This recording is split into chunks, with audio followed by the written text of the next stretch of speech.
Hi అండి, అందరికీ నమస్కారం. Welcome to check Swathi channel. ఇదిగోండి, ఇవాళ మాకు ఈవినింగ్ ఇప్పుడు ఇదిగోండి డంప్లింగ్స్.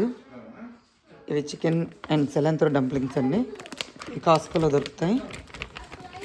పిల్లలకి ఎప్పుడైనా కావాలంటే అర్జెంటుగా ఏదైనా స్నాక్ రూపంలో కావాలంటే ఇలాగ డంప్లింగ్స్ కానీ ఏవైనా కానీ ఇన్స్టెంట్గా దొరుకుతాయండి. ఇవి తీసుకొని మేము ఇప్పుడు ఇదిగోండి, ఇది ఇడ్లీ కుక్కర్. దీనిలో కొంచెం వాటర్ పోసాను. తర్వాత ఇడ్లీ ప్లేట్ పెట్టి దానికి నెయ్యి అయితే పూసానండి. మీకు ఎన్ని కావాలండి స్టీమ్ చేసుకోండి.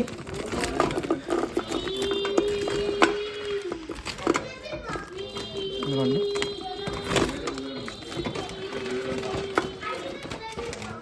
ఇవన్నీ కూడా ఫస్ట్ స్టీమ్ చేసుకుందామండి.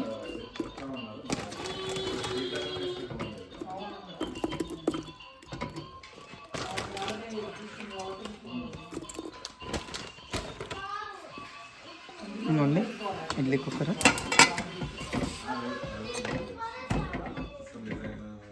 ఇది నాన్ స్టిక్ ఇడ్లీ కుక్కర్ అండి.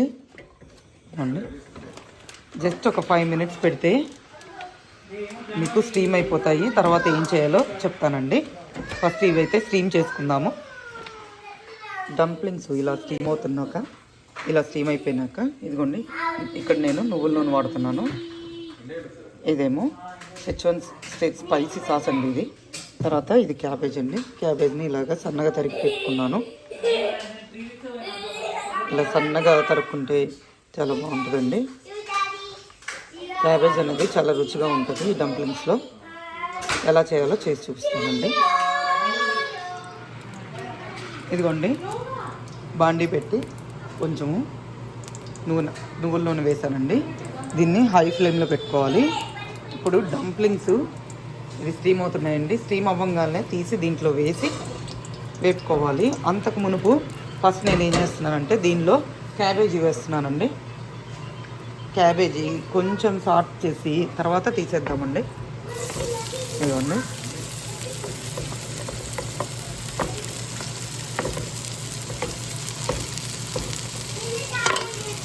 ఇది కొంచెం ఇలాగా వేపుదాము.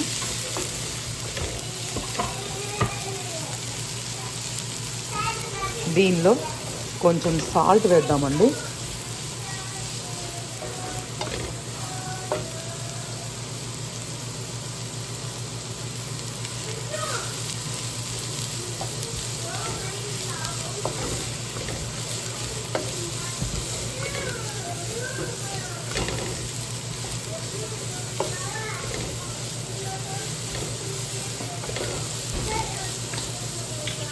దీంట్లో కొంచెం పెప్పర్ పౌడర్ వేద్దామండి. ఇదిగోండి, చాలు. మరి ఎక్కువైనా కూడా కొంచెం ఘాటుగా ఉంటుంది, మళ్ళీ పిల్లలకి అది కారంగా ఉంటుందండి. టేస్ట్కి కొంచెం పెప్పర్ కూడా యాడ్ చేస్తున్నాను ఇక్కడ.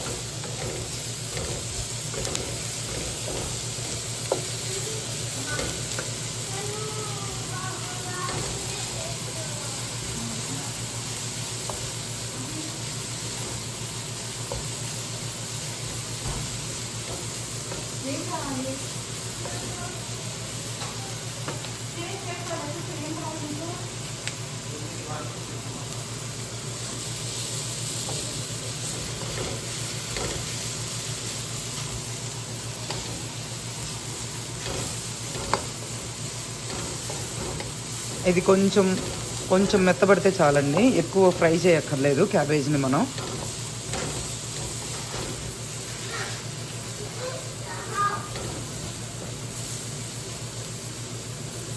చూడండి, ఇలా సన్నగా తరిగి పెట్టుకుంటే చాలా బాగుంటుందండి. మరి తిక్కుగా తరుక్కుంటే అది తినడానికి కూడా పిల్లలకి ఇలాగైతే బాగుంటుందండి.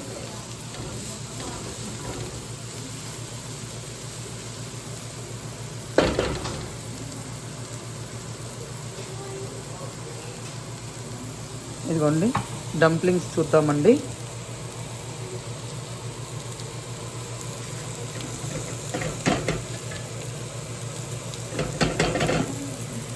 ఈ ఎంతవరకు వచ్చినాయో చూద్దాము.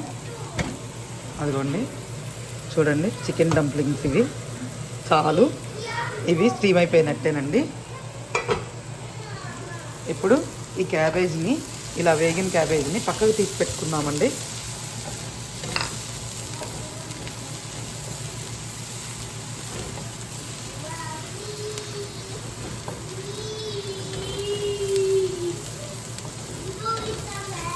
దీనిలో మీకు ఇంకేదన్నా కావాలనిపిస్తే కూడా యాడ్ చేసుకోవచ్చు అండి. క్యారెట్లు కూడా ఇలాగే సన్నగా తరిగి వేసుకోవచ్చు.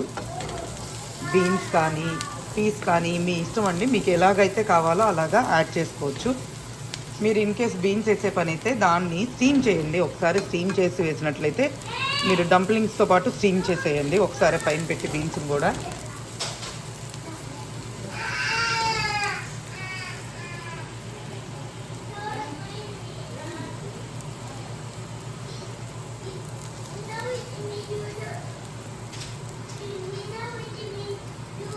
ఇవన్నీ డంప్లింగ్స్ చూడండి ఎంత బాగా స్టీమ్ అయినాయో. చాలండి, నేను జస్ట్ 5 మినిట్సే పెట్టాను.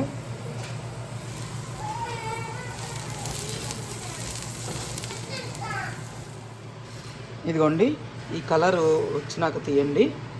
ఫ్రై అయినాక చాలా బాగుంటుందండి ఇలాగా ఫ్రై చేసి పెట్టుకుంటే. ఇప్పుడు దీనిలో నేను కొంచెం మస్టర్డ్ ఆయిల్ మళ్ళీ వేస్తున్నానండి డంప్లింగ్స్ వేపుకోవడానికి.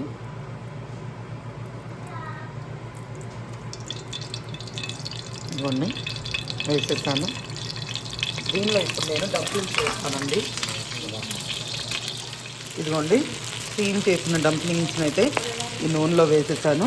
ఇవి కొంచెం వేపుదామండి, కొంచెం క్రిస్పీగా అవుతాయి. ఇదిగోండి చూడండి, ఇలాగా కొంచెం ఇలాగా గోల్డెన్ బ్రౌన్ కలర్ వచ్చేదాకా కొంచెం వేపుకోవాలండి. ఇంకొకటి ఏంటంటే దీంట్లో మీరు దాంట్లో నుంచి ఇడ్లీ పాత్రలో నుంచి ఎప్పుడైతే డంప్లింగ్స్ తీస్తున్నారో ఒక్కోటి ఇలా సపరేట్గా వేసుకోండి, లేదంటే చిదిరిపోతాయి. దీనిలో ఇప్పుడు నేను ఈ సాస్ అనేది యాడ్ చేస్తున్నానండి. ఫస్ట్ కొంచెం సాస్ యాడ్ చేసి పిల్లలకి తీసి, తర్వాత రిమైనింగ్ మీకు ఏదైనా కావాలి అనుకుంటే మీ స్పైసీనెస్ని బట్టి సాస్ అనేది ఎక్స్ట్రా యాడ్ చేసుకోండి. నేనైతే ఇప్పుడు పిల్లలకి ఫస్ట్ ఇద్దాం అనుకుంటున్నాను, అందుకనే నేను కొంచెం ఒక 1/2 స్పూన్ సాస్ అయితే యాడ్ చేశానండి. ఇలా టాస్ చేయాలండి, దాన్ని ఎక్కువ కలపకూడదు, కదిపితే చితికిపోతాయండి డంప్లింగ్స్ అనేవి. ఇదిగోండి, మాకైతే ఇంకొంచెం సాస్ యాడ్ చేసుకుంటున్నాను. క్యాబేజీ అన్నీ వేసేసి యాడ్ చేశాను. పిల్లలకైతే ఇలాగ తీసేసుకోవడానండి. డంప్లింగ్స్ అండ్ క్యాబేజీ ఇలా కనుక మీరు సర్వ్ చేసినట్లయితే పిల్లలకి వెజిటేబుల్స్ అన్నీ వెళ్ళిపోతాయి. మీకు ఇంకా ఏవైనా వెజిటేబుల్స్ కావాలంటే కూడా యాడ్ చేసుకోండి, నేను ముందుగా చెప్పినట్లు. అంతేనండి ఈరోజుకి. ఈ వీడియో కనుక మీకు నచ్చినట్లయితే ప్లీజ్ లైక్, షేర్, సబ్స్క్రైబ్ అండి. మరోసారి మరో వీడియోతో మీ ముందు ఉంటానండి. అంతవరకు థ్యాంక్ యూ, బాయ్ అండి.